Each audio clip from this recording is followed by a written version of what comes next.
14h-16h, Brigitte Lahaie, Sud Radio. Bonjour à tous, nous sommes ensemble durant ces 2 heures sur Sud Radio.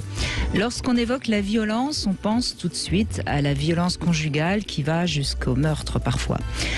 La violence, elle est pour nous synonyme d'une agressivité extrême, des coups, de destruction massive.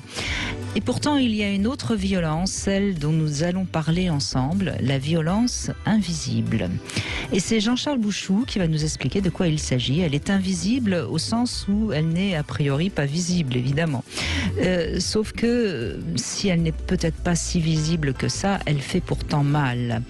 Elle détruit certes pas d'un seul coup, mais peut-être à petit feu. Il est vrai qu'un partenaire qui nous critique ouvertement en public, une insulte ou une humiliation, eh bien c'est blessant et c'est sans doute encore plus si cela est dit avec un grand sourire. Et puis sans s'en rendre compte, n'avons-nous pas tous à certains moments aussi été responsables de violences invisibles? Alors pour un monde meilleur, on va essayer de comprendre de quoi on parle lorsqu'on évoque ces violences invisibles. Et vous venez témoigner, vous venez poser vos questions en nous appelant au 0826 300 300. Bonjour Jean-Charles Bouchou. Bonjour Brigitte, bonjour à tous. Alors il est tout nouveau, il est tout chaud. Et je le découvre avec vous, je l'avais jamais vu. Il est magnifique, hein, les violences très invisibles. Oui. C'est un livre tout noir. On comprend pourquoi il est tout noir, bien avec sûr. Un peu de rouge quand même. Oui. Parce que oui, c'est un livre dans lequel vous essayez d'expliquer les mécanismes de l'emprise dans le couple, dans la famille, au travail, pour que justement on agisse pour un monde meilleur. J'ai malheureusement reçu vous hier. Donc hier, moi je le recevrai demain. Je n'en ai lu que 50 pages, mais c'est déjà formidable. Et vous dites déjà beaucoup de choses. Hein. Dans le livre, il y a quelque chose que je trouve très beau. Vous parlez de l'amour yin et l'amour yang. Ah oui. C'est à se demander si dans notre société, on a le droit d'être masculin. Alors, je ne vais pas dire masculin, mais yang. Imaginez, votre petit enfant tombe et il pleure, alors vous lui ouvrez les bras, vous l'accueillez, vous le consolez. Ça, c'est un amour yin, contenant. Imaginez maintenant que votre enfant ait envie de jouer à mettre les doigts dans la prise de courant. Là, vous allez crier, vous allez peut-être le faire pleurer. C'est de l'amour. Le laisser faire, ce serait pas de l'amour. Il existe donc un amour yang, un amour qui contient et un amour qui, quelque part, empêche, exclut l'enfant. Qui pose des limites. C'est ça, exactement. Et dans notre société, on a beaucoup de mal à poser des limites. Ou aussi, parfois, on en parlait avant l'émission, et je pense qu'on en parlera au cours de cette émission, parfois les transgresser un peu, aussi. Alors c'est important, j'ai l'impression, Jean-Charles Bouchou, je commence à vous connaître, j'ai lu beaucoup de vos livres qui sont tous très bien d'ailleurs, hein. J'ai l'impression que ce livre, vous avez eu envie de l'écrire parce que vous trouvez que la société justement est chargée de violences invisibles. Oh oui, énormément. Alors je me tourne du côté du couple évidemment, mais on m'interroge beaucoup au sujet du couple. Je me tourne au niveau du côté de l'entreprise. Énormément de violences, et je donnerai des exemples si vous le souhaitez, qui sont absolument terribles en entreprise. Entre parents et enfants. Et puis évidemment, au niveau de la société, nous vivons dans une société extrêmement dure. Là, moi en plus, je vis au bord de la mer. Donc j'arrive à Paris, mais je suis complètement halluciné. Je reste ici 2 jours et puis je rentre vite me disputer avec les goélands. Ça, au moins, c'est une violence que je connais. Oui, c'est vrai que, je le dis parfois, la politesse, elle servait à vivre bien ensemble. Oui. Et quand la politesse n'est plus là, c'est des violences invisibles quotidiennes. C'est une violence invisible, bien sûr. C'est une violence invisible que l'on fait subir au monde, mais c'est aussi une violence que l'on se fait subir à soi-même. Parce que vivre en bonne intelligence, c'est vivre plus confortablement, me semble-t-il. Alors évidemment, à chaque fois qu'on pose une règle, on pose une limite, il y a quelque chose de contraignant qui est désagréable. On a du mal avec la contrainte, alors qu'en ce moment, on nous en impose énormément. Et regardez comment, en ce moment, tout est en train de se tourner vers la violence, mais une violence bien visible. De ça aussi, j'espère qu'on aura un petit moment pour en parler.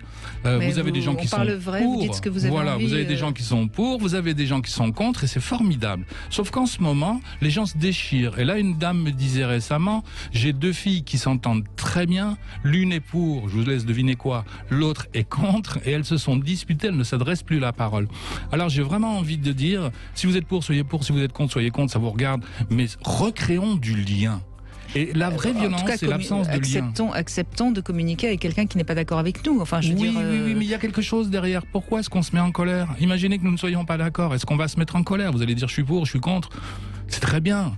Il y a une violence préexistante à l'intérieur de nous. C'est-à-dire que nous sommes tellement sous contrainte, ne serait-ce que depuis 2 ans, Ça existait déjà avant, mais là, vraiment, avec ce qui se passe en ce moment, ça devient insupportable. Qu'à la moindre occasion, on explose, et en explosant, on exprime une part de son énergie intérieure, une part de ses pulsions. Et on va finir par se détester, c'est grave, hein. On va finir peut-être même par se détruire les uns les autres. J'en ai peur. Oui. Vous dites aussi que le sacrifice de soi, la gentillesse extrême, peut être aussi une violence invisible. Oui, alors il faut bien entendre dans la phrase le peut-être. Hein. La gentillesse, éventuellement le sacrifice de l'abnégation, ça peut être très très beau aussi. Mais quelquefois, il existe des formes de gentillesse qui sont en fait des violences infligées à d'autres. Et je donne des exemples extrêmement précis dans mon livre. Je ne sais pas si vous voulez que je les donne tout de suite. Oui, mais bien sûr, alors, allez-y. Dans une entreprise, c'est une jeune femme qui me racontait ça. Elle est convoquée par sa chef de service qui l'accueille avec un très beau sourire. Elle est très polie. Et elle lui dit, vous savez, j'ai confiance en vous. Ah, qu'est-ce que ça fait du bien d'entendre des choses comme ça. Donc on abaisse ses défenses. Et à ce moment-là, elle lui dit, écoutez, je vais vous confier une mission. Sauf que la mission, elle ne peut pas la remplir. Alors je me souviens plus, est-ce qu'elle n'en a pas le temps? Est-ce qu'elle n'en a pas les moyens ou qu'elle n'a pas été formée pour?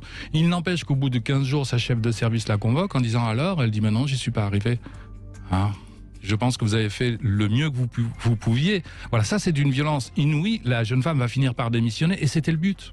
Bien le sûr. but, c'était de la faire démissionner. Et on sait qu'il y a une entreprise qui vient d'être jugée récemment, où on a reconnu qu'à cause de la direction, 12 personnes s'étaient suicidées. Mais ça, c'est la justice qui dit 12.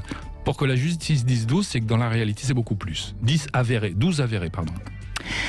Vous dites aussi que le nom du tiers est important. Très important, oui. On sait que de plus en plus d'enfants sont élevés par un parent seul. Ah, c'est intéressant parce qu'on a parlé tout à l'heure de l'amour yang, et le nom, on peut l'écrire N-O-N. Ça nous paraît une violence, c'est effectivement une violence. Et ce nom, c'est souvent le père qui le prononce en disant, ben non, tu vas pas rejoindre maman, là, c'est moi qui vais prendre la place, et toi tu vas jouer dans ta chambre, ou tu vas retrouver tes copains. Tu dors dans ton lit et pas avec maman. Voilà, c'est ça. Oui. Et en même temps, il donne son nom, N-O-M, là, je pense que c'est ce que vous vouliez dire, le nom du père. C'est vrai que c'est quelque chose de très important. Il faut redonner sa place au père, il faut se donner sa place. C'est pour ça que j'emploie le terme de yang, c'est parce que je veux pas choquer outre mesure, parce que dès qu'on parle de père, dès qu'on parle de masculin, certaines personnes disent oui, mais on peut s'en passer.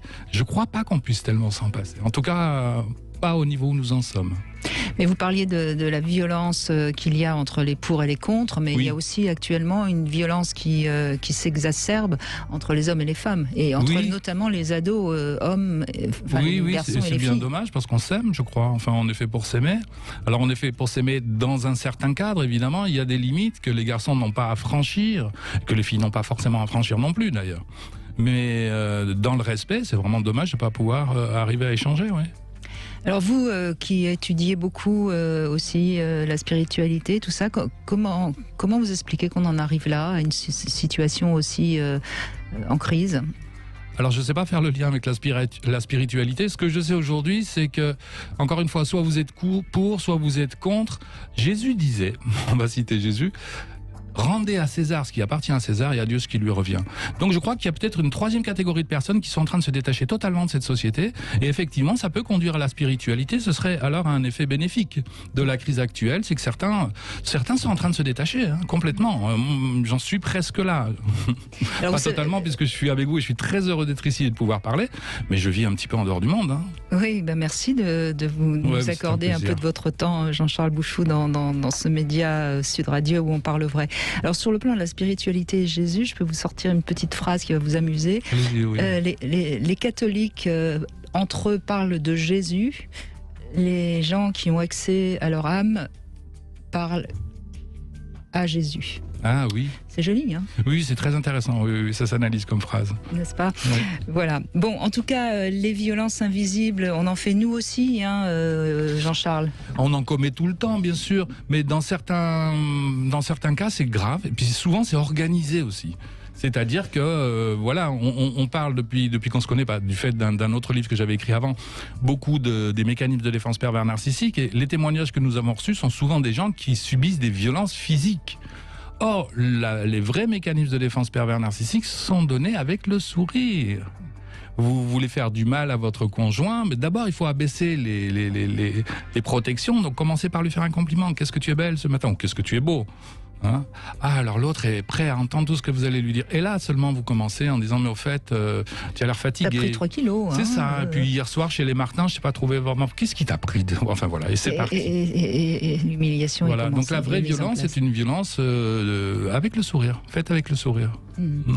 Donc on va en parler ensemble et puis on en parlera évidemment surtout par rapport au couple parce que beaucoup de violences invisibles peuvent finir par faire que le couple va exploser. Oui, j'espère bien qu'il va exploser. Si on subit des violences invisibles, il faut partir absolument. Là, il n'y a pas de discussion à avoir. Si on a affaire à quelqu'un qui met en place des mécanismes de défense pervers, il n'y a pas à discuter, à rentrer dans l'explication et la compréhension. En tout cas, si vous avez l'impression que votre partenaire ou que quelqu'un de votre famille ou pourquoi pas quelqu'un dans votre milieu professionnel vous fait des violences qui sont peut-être ce dont on parle, donc des violences invisibles, et que vous voulez un éclairage pour que justement vous voyez clair, eh bien Jean-Charles Bouchou est avec nous jusqu'à 16h. N'hésitez pas à nous rejoindre au 0826 300 300.